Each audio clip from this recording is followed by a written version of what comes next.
ನಮಸ್ಕಾರ ವೀಕ್ಷಕರೇ, ನಾನು ನಿಮ್ಮ ವೈದ್ಯೆ ಪಲ್ಲವಿ KS ಅದ್ವೈತ ಆಯುರ್ವೇದ ಚಿಕಿತ್ಸಾಲಯ ಶಿವಮೊಗ್ಗದಿಂದ ಮಾತಾಡ್ತಾ ಇದ್ದೀನಿ.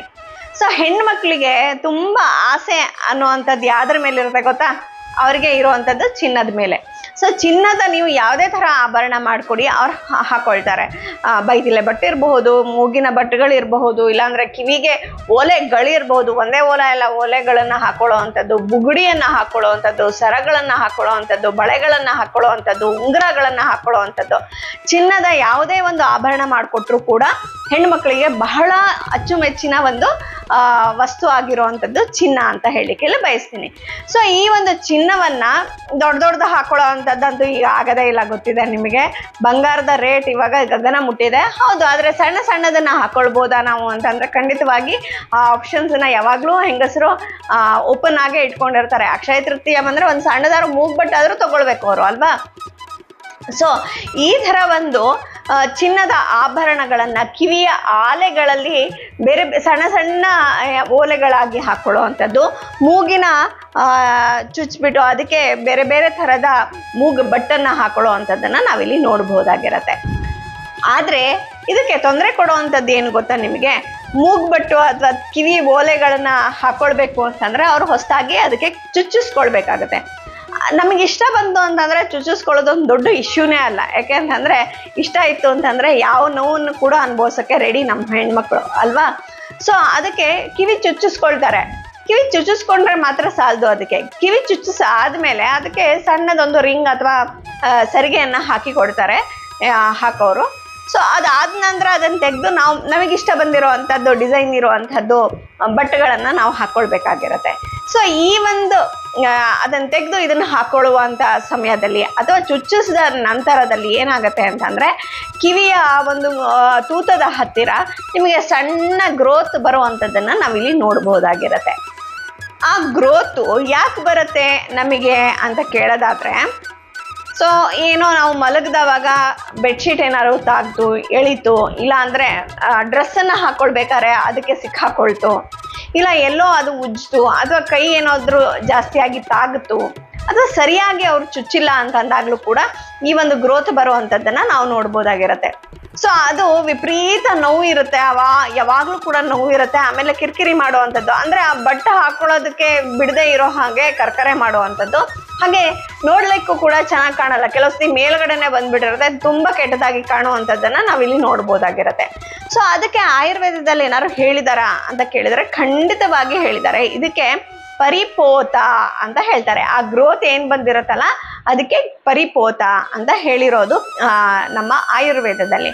ಸೊ ಇಷ್ಟು ಸಣ್ಣ ವಿಷಯನೂ ಕೂಡ ಗಮನಿಸಿ ಅದಕ್ಕೊಂದು ಹೆಸರಿಟ್ಟುಬಿಟ್ಟು ಆ ಒಂದು ಸಮಸ್ಯೆಗೆ ಪರಿಹಾರ ಕೊಟ್ಟಿರುವಂಥದ್ದು ಆಯುರ್ವೇದ ವಿಜ್ಞಾನವಾಗಿದೆ. ಸೊ ಈ ಒಂದು ಪರಿಪೋತ ಬಂತು ಅಥವಾ ಕಿವಿ ಚುಚ್ಚಿಸಿದ ಪಕ್ಕದಲ್ಲಿ ಏನಾದರೂ ಗ್ರೋತ್ ಬಂದಿದೆ ಅಂತ ಅಂದರೆ ಮನೇಲಿ ಏನು ಮಾಡ್ತಾರೆ, ಅದಕ್ಕೆ ನೀವು ಕಾಳು ಮೆಣಸು ತೆಗೆದು ಹಚ್ಚು ಅಥವಾ ಉಪ್ಪಿನಕಾಯಿ ರಸವನ್ನು ಹಚ್ಚು, ಈ ಥರದ್ದೆಲ್ಲ ಹೇಳ್ತಾರೆ. ಆದರೆ ಮಾಡಿದರೂ ಕೂಡ ಸಾಕಷ್ಟು ಜನಕ್ಕೆ ಇದು ಸರಿ ಆಗದೆ ಇರುವಂಥದ್ದನ್ನು ನಾವಿಲ್ಲಿ ನೋಡ್ಬೋದಾಗಿರುತ್ತೆ. ಸೊ ಇದಕ್ಕೆ ಆಯುರ್ವೇದದಲ್ಲಿ ಏನಾದರೂ ಚಿಕಿತ್ಸೆಗಳನ್ನು ಹೇಳಿದಾರ ಅಂತಂದರೆ ಖಂಡಿತವಾಗಿ ಇದಕ್ಕೆ ಹೇಳಿರುವಂಥದ್ದನ್ನು ನಾವಿಲ್ಲಿ ನೋಡ್ಬೋದಾಗಿರುತ್ತೆ. ಸೊ ಇದಕ್ಕೆ ಏನೆಲ್ಲ ಚಿಕಿತ್ಸೆಯನ್ನು ಹೇಳಿದ್ದಾರೆ, ಒಂದೊಂದಾಗಿ ಇದನ್ನು ಹೇಗೆ ನಾವು ಮಾಡ್ಕೊಳ್ಬೋದು, ಮನೆಯಲ್ಲೇ ಮಾಡ್ಕೊಳ್ಬೇಕಾದ್ರೆ ಏನೆಲ್ಲ ಮಾಡ್ಕೊಳ್ಬಹುದು, ಅಥವಾ ನಾವು ಡಾಕ್ಟರ್ಸ್ ಹತ್ರ ಯಾವ ಅವಸ್ಥೆಯಲ್ಲಿ ನಾವು ಹೋಗಬೇಕಾಗಿರುತ್ತೆ ಅನ್ನೋದನ್ನು ನಾನು ಇವತ್ತು ಹೇಳಲಿಕ್ಕೆ ಬಂದಿದ್ದೇನೆ. ಈ ಒಂದು ಗ್ರೋತ್ ಬಂದಿದೆ ಅಂತಂದರೆ ನಾವೇನು ಮಾಡ್ಬೋದು, ಸಣ್ಣದಾಗಿದೆ ಅಂತಂದರೆ ಮನೆಯಲ್ಲೇ ಇದಕ್ಕೆ ಚಿಕಿತ್ಸೆಗಳನ್ನು ಮಾಡ್ಕೊಳ್ಬಹುದಾಗಿರುತ್ತೆ. ಏನೆಲ್ಲ ಚಿಕಿತ್ಸೆಯನ್ನು ಮಾಡ್ಕೊಳ್ಬಹುದು ಅಂತಂದರೆ, ನಾವು ಫಸ್ಟ್ ಏನು ಮಾಡಬೇಕು ಅಂದರೆ ಚೆನ್ನಾಗಿ ಅದನ್ನು ಮಸಾಜ್ ಮಾಡಿ ಸಾಫ್ಟ್ ಮಾಡುವಂಥದ್ದನ್ನು ಮಾಡಬೇಕಾಗಿರುತ್ತೆ. ಮರೀಚ್ಯಾದಿ ತೈಲ ಅಂತ ನಮ್ಮಲ್ಲಿ ಸಿಗುತ್ತೆ.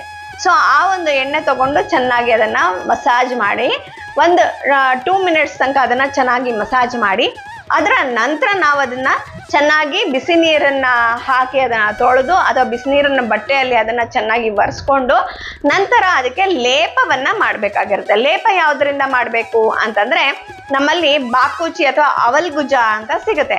ಈ ಒಂದು ಅವಲ್ಗುಜವನ್ನು 1 ಪಾರ್ಟ್ ತಗೊಂಡು 4 ಪಾರ್ಟ್ ಅದಕ್ಕೆ ಹಾಲನ್ನು ಮಿಕ್ಸ್ ಮಾಡಿ ಒಂದು ಪೇಸ್ಟ್ ರೀತಿಯಲ್ಲಿ ಮಾಡಿಕೊಂಡು ಅದನ್ನು ಒಂದು ಎಲ್ಲಾಗಿದೆ ಅದೇ ಜಾಗದಲ್ಲಿ ಮಾತ್ರ ಅದನ್ನು ಹಚ್ಚೋದ್ರಿಂದ ಆ ಒಂದು ಗ್ರೋತ್ ಏನಿರುತ್ತಲ್ಲ, ಪರಿಪೋತ ಅನ್ನೋ ಗ್ರೋತ್ ಏನಿರುತ್ತಲ್ಲ ಅದು ತಕ್ಷಣವೇ ಅದನ್ನ ನಿವಾರಣೆ ಆಗುವಂಥದ್ದನ್ನು ನಾವು ನೋಡ್ಬೋದಾಗಿರುತ್ತೆ. ಅಂದರೆ ಇದು ಹಚ್ಚಿ ಹಿಂಗೆ ತೆಗೆದ ತಕ್ಷಣ ಅಂತ ಅಲ್ಲ, but over A period of time ದಿನಾ ಹಚ್ತಾ ಹೋದಾಗೆ ದಿನ ಅದರದ್ದು ಗ್ರೋತ್ ಕಡಿಮೆ ಆಗಿಬಿಟ್ಟು ಅದು ಸರಿ ಆಗುವಂಥದ್ದನ್ನು ನಾವಿಲ್ಲಿ ನೋಡ್ಬೋದಾಗಿರುತ್ತೆ.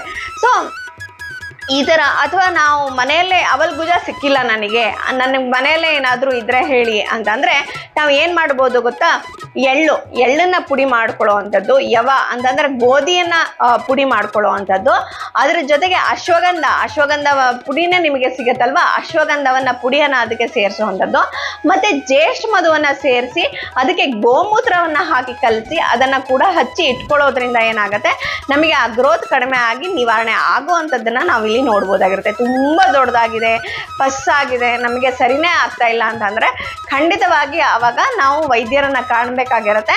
ಆ ವೈದ್ಯರನ್ನ ಕಂಡವಾಗ ಕೆಲವು ಸತಿ ಏನಾಗುತ್ತೆ, ಬರೀ ನಾವು ಅಪ್ಲಿಕೇಶನ್ಸ್ಗೆ ಬೇರೆ ಥರದ್ದು ಇಲ್ಲ ಓರಲ್ ಮೆಡಿಕೇಶನ್ಸು ಬೇರೆ ಥರದ್ದಾಗಿರೋ ಅಂಥದ್ದು ಅದಕ್ಕೆ ನಿವಾರಣೆ ಆಗುವಂಥದ್ದನ್ನು ನಾವು ಕೊಟ್ಬಿಟ್ಟು ನೋಡ್ತೀವಿ. ಅಕಸ್ಮಾತ್ ಅವಾಗಲೂ ಕೂಡ ಸರಿಯಾಗಿಲ್ಲ ಅಂತಂದರೆ ಆವಾಗ ನಾವು ಅದನ್ನು ಅಂತಂದರೆ ಅದನ್ನು ತೆಗಿಬೇಕಾಗಿರುವಂಥ ಸಂದರ್ಭಗಳು ಕೆಲವು ಸತಿ ಬರುವಂಥದ್ದನ್ನು ನಾವಿಲ್ಲಿ ನೋಡ್ಬೋದಾಗಿರುತ್ತೆ.